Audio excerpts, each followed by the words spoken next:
hello, my first grade friends, and welcome back to Library Class at Home with Mr. S. We have been reading Stuart Little, and what an exciting book it has been. Last we read Chapter 9, and in Chapter 9 he got thrown out with the trash, but rescued by his friend. We're going to read Chapter 10 today. Chapter 10 is called Springtime, and it's very short. It's only a couple of pages, so I'm going to get to it quickly here. Chapter 10. Snowbell the cat enjoyed nighttime more than daytime. Perhaps it was because his eyes liked the dark, but I think it was because there is always so many worthwhile things going on in New York at night. Snowbell had several friends in the neighborhood. Some of them were house cats, others were store cats. He knew a Maltese cat in the A&P, a white Persian in the apartment house next door, and a tortoiseshell in the deli, a tiger cat in the basement of the branch of the library, and a beautiful young Angora who had escaped from a cage in a pet shop on 3rd Avenue and had gone to live a life free of her own in the tool house of the small park near Stuart's home. On a fine spring evening, Snowbell had been calling on the Angora in the park. He started home late, and it was such a lovely night, she said she would walk along with him to keep him company. When they got to Mr. Little's house, the two cats sat down at the front of a tall vine which ran up the side of the house past George's bedroom. This vine was useful to Snowbell because he could climb it at night and crawl into the house through George's open window. Snowbell began telling his friend about Margallo and Stuart. "Goodness," said the Angora cat, "you mean to say you live in the same house with a bird and a mouse, and you don't do anything about it?" "That's the situation," said Snowbell, "but what can I do? Please remember, Stuart is a member of the family, and the bird is a permanent guest like myself." "Well," said Snowbell's friend, "all I can say is you've got more self-control than I have."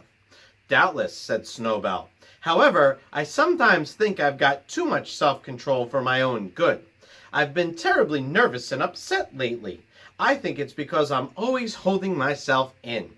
The cats' voices grew louder, and they talked so loudly that they never heard a slight rustling in the vine a few inches above their heads. It was a gray pigeon who had been asleep there and who had awakened at the sound of the cats and begun to listen. "This sounds like an interesting conversation," said the pigeon to himself. "Maybe I'd better stay around and see if I can learn something." "Look here," he heard the Angora cat say to Snowbell. "I admit that a cat has a duty towards her own people, and that under the circumstances it would be wrong for you to eat Margallo. But I'm not a member of your family, and there's nothing to stop me from eating her, is there?" "Nothing that I can think of offhand," said Snowbell. "Then here I go," said the Angora, starting up the vine. The pigeon was wide awake by this time, ready to fly away, but the voices down below continued. "Now wait a minute," said Snowbell. "Don't be in such a hurry. I don't think you better go in there tonight." "Why not?" said the other cat. "Well, for one thing, you're not supposed to enter our house. It's an unlawful entry, and you might get into trouble." "I won't get into any trouble," said the Angora. "Please wait till tomorrow night," said Snowbell firmly. "Mr. and Mrs. Little will be going out tomorrow night, and you won't be taking such a risk. It's for your own good that I'm suggesting this." "Oh, all right," said the Angora. "I guess I can wait. But tell me where I'll find the bird after I get in." "Oh, that's simple," said Snowbell. "Climb this vine, enter George's room through the open window, then go downstairs, and you'll find the bird asleep on the Boston fern in the bookcase." "Easy enough," said the Angora, licking her chops. "I'm obliged to you, sir." "Well, the old thing," whispered the pigeon to himself, and he flew away quickly to find a piece of writing paper and a pencil. Snowball said good night to his friend and climbed up the vine and went into bed. Next morning, Margallo found a note on the branch of her fern when she awoke. It said, "Beware of a strange cat who will come by night." It was signed "A Well-Wisher." She kept the note under her wing all day long, wondering what she had better do. But she didn't dare show it to anyone, not even Stuart. She couldn't eat, she was so frightened. "What had I better do?" she kept saying to herself. Finally, just before dark, she hopped up to an open window, and without saying anything to anybody, she flew away. It was springtime, and she flew north just as fast as she could fly, because something inside her told her that north was the way for a bird to go when spring comes to the land. Oh my goodness, boys and girls, that was a very short chapter.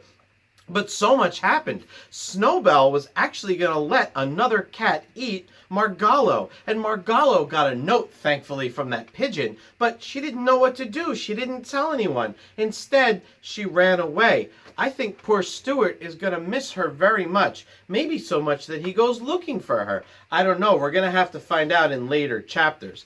The next chapter is called Chapter 11, and its title is The Automobile. You know, like a car. So we're going to find out why Stuart needs an automobile, and we're going to find out what happened when he realizes Margallo is gone. Oh boy, so don't forget to check in tomorrow. Maybe you can tell me what you think might happen. You can leave me a comment on my Google Classroom page, and don't forget to click the turned in button. That way I know you guys saw this video. I hope you liked it. It was a short chapter, and tomorrow we're going to find out more for sure. So I hope everyone's having a good week. I hope everyone's staying safe. Thank you for listening, and don't forget to check back tomorrow for the next exciting chapter. Bye, boys and girls.